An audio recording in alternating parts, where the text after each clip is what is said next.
आज की वीडियो में मैं आपको क्रिएटिव टेस्टिंग का एनालाइज करना बताऊंगा कि आप कैसे जो हमने पिछली वीडियोस में फेज वन बनाना सीखा था उसको हमने एनालाइज कैसे करना है, कैसे हमने उसको स्केल करना है। बहुत से लोगों को मैंने देखा है कि वो कैंपेन्स तो बना लेते हैं, वो एड्स तो बना लेते हैं, लेकिन जब जहां वो फंसते हैं ना वो होता है कैंपेन को स्केल करना, कैंपेन को एनालाइज करना। तो आज की वीडियो में आपको बताऊंगा कि हम कैसे जो हमने पिछली वीडियो में क्रिएटिव टेस्टिंग की फेज बनाया था, फेज वन बनाया था, उसको हमने एनालाइज कैसे करना है और कैसे उससे मैक्सिमम आउटपुट निकालना है और कैसे हमने वो कैंपेन निकालनी है, वो एड सेट निकालना है जो हमारा अच्छा परफॉर्म कर रहा है। तो आज की वीडियो में आपसे ये डिस्कस करने वाला हूं। तो चलिए हम पॉइंट्स को स्टेप बाय स्टेप डिस्कस करते हैं। मैंने कुछ पॉइंट्स लिखे हैं अपनी स्क्रीन पर, वो आप देख सकते हैं मेरी स्क्रीन पर। पहला क्या है मेरा, analyse phase one campaign after 5 days. जैसा कि मैंने पिछली वीडियोस में बताया था आपको कि कैंपेन वन यानी फेज वन आपने क्या करना है, आपने 5 दिन, एटलीस्ट 5 दिन चलाना है। 5 दिन चलाने से पहले आपने कोई भी एनालिसिस नहीं करना। 5 दिन हो जाए उस कैंपेन को चलाते हुए, उसके बाद आपने एनालिसिस करना है। ये चीज आपने मेरी हमेशा याद रखनी है। 5 दिन बाद करना है, इससे पहले टच भी नहीं करना कैंपेन को फेज वन की। तो आप फॉर एग्जांपल 5 दिन हो गए, उसके बाद अब हम देखेंगे कि हमारी कैंपेन क्या कर रही है, कौन सी परफॉर्म कर रही है, क्या परचेसेस आ रही है, क्या रिजल्ट आ रहे हैं। 5 दिन बाद हमें देखना है। तो उसके बाद हमारा सबसे पहला पॉइंट है सीटीआर। सबसे पहले हमें देखना है कि फॉर एग्जाम्पल मैंने पोस्ट बनाई थी, 3 एडसेट बनाए थे, मैंने देखा कि तीनों का सीटीआर में से सबसे बेहतरीन सीटीआर कौन सा आ रहा है। और जो सबसे बेहतरीन सीटीआर आ रहा है ना, उसको मैं एक अलग शीट पर, अलग नोटपैड पर लिख लूंगा कि इस पोस्ट का या इस वीडियो का मेरा सीटीआर बहुत अच्छा आ रहा है। बस मैंने नोट कर लेना है स्टेप बाय स्टेप। उसके बाद क्या करना है, उसके बाद आपने एनालिसिस करना है। मैंने कैंपेन को एनालाइज करने के रेशियोज बताए थे आपको पिछली वीडियो में। आपको मैंने बताया था कि कैसे आप परसेंटेज के ऊपर, एक्सेल शीट के ऊपर एनालाइज कर सकते हो। अगर आपने वो वीडियो मेरी नहीं देखी ना, तो आप वो जरूर देखो, क्योंकि जब हम कैंपेन को एनालाइज करेंगे ना, वो शीट, वो टेबल बहुत इंपॉर्टेंट है एनालाइज करने के लिए किसी भी कैंपेन को। तो आपने दूसरा स्टेप क्या करना है, एनालिसिस ऑफ रेशियो, रेशियो को एनालाइज करना है। उसके बाद आपका आता है cost LPV should be less. Landing page जो कॉस्ट है ना वो शुड बी लेस होनी चाहिए। फॉर एग्जांपल आपने फेज वन में 3 क्रिएटिव टेस्ट किए थे, जिसकी सबसे कम लैंडिंग पेज व्यू आ रहा है ना, कॉस्ट कम आ रही है, उसको आपने अलग से शीट में लिख लेना है और अलग से नोटपैड में लिख लेना है। Simple is that. उसके बाद आपने कॉस्ट ऑफ लिंक क्लिक्स की कॉस्ट सबसे कम कितनी कैंपेन्स में आ रही है और सबसे कम किस में आ रही है। जब आप 3 से 4 कंपेयर करेंगे ना फेज वन की कैंपेन्स को, तो आपको पता चलेगा कि इस एड सेट में मेरी अच्छी कैंपेन आ रही है, इस एड सेट में मेरी अच्छी कॉस्ट आ रही है और इस एड सेट में मेरी अच्छी कॉस्ट नहीं आ रही।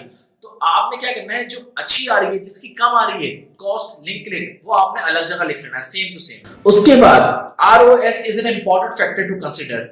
10% to 30% of the product price. ये मैंने पिछली वीडियो में ये पॉइंट भी डिस्कस किया था।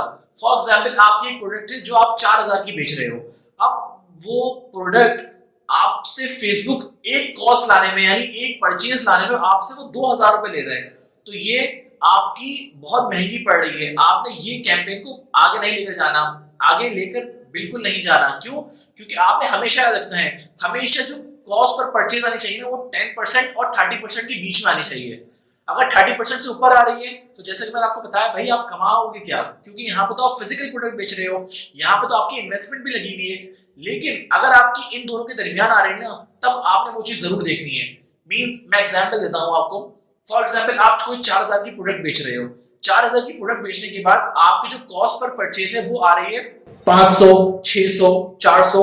तो ये आप देख सकते हो 10% से 30% के बीच में है।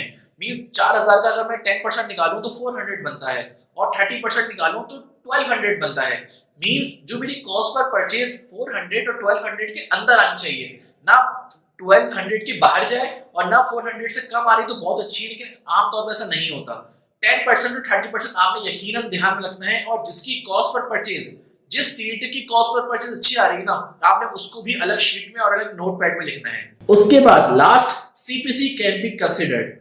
CPC can be considered, cost per click can be considered. सबसे आखिर में अगर आपको सीपीसी देखना पड़े तो वो भी आप देखो बिल्कुल, और उसको भी अलग शीट पे लिख लो कि कौन सा सीपीसी मेरा अच्छा परफॉर्म कर रहा है। जब आपने ये सारे जो पॉइंट्स हैं मैंने आपको बताया, ये सारे पॉइंट्स आपने एक जगह लिख लिए और शीट पे लिख लिया, नोटपैड पे लिख लिया और रेशियो को एनालाइज कर लिया, तब आपको पता चलेगा कि कौन सी कैंपेन मेरी अच्छी परफॉर्म कर रही है और कौन सी एड सेट मेरा विनर है। फॉर एग्जांपल मैंने 3 एड सेट टेस्ट किए और 3 एड सेट के मैंने ये सारी चीजें देखी, उसमें से जो दूसरा एड सेट है ना वो मेरा बहुत अच्छा परफॉर्म कर रहा है और वो मेरा विनर है।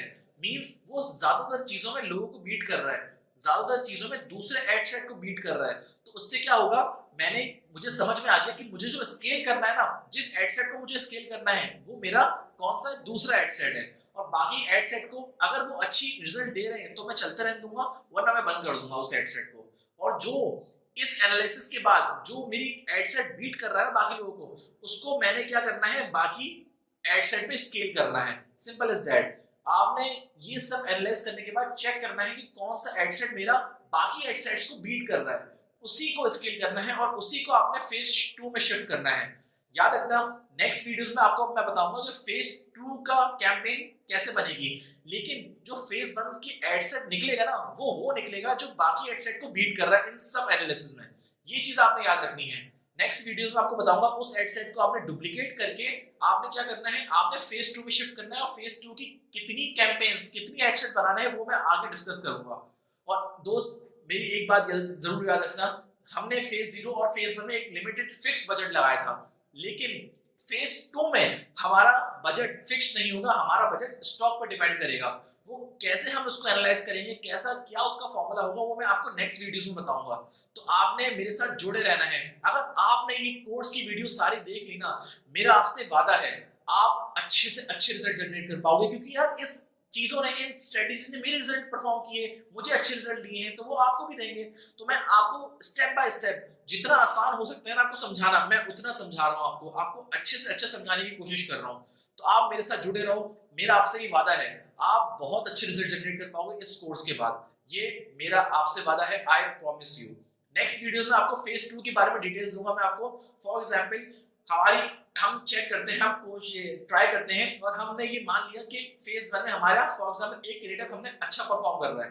अब उसको फेज 2 में कैसे शिफ्ट करना है, फेज 2 की बजटिंग क्या होगी, फेज 2 में कितने एड सेट बनेंगे, फेज 2 में हम करते क्या है, वो मैं एग्जैक्टली आपको एक एक चीज बताऊंगा। उम्मीद है आपको आज की वीडियो पसंद आई होगी। मैं मिलता हूं फिर आपको नेक्स्ट वीडियोस में, तब तक के लिए खुदा हाफिज।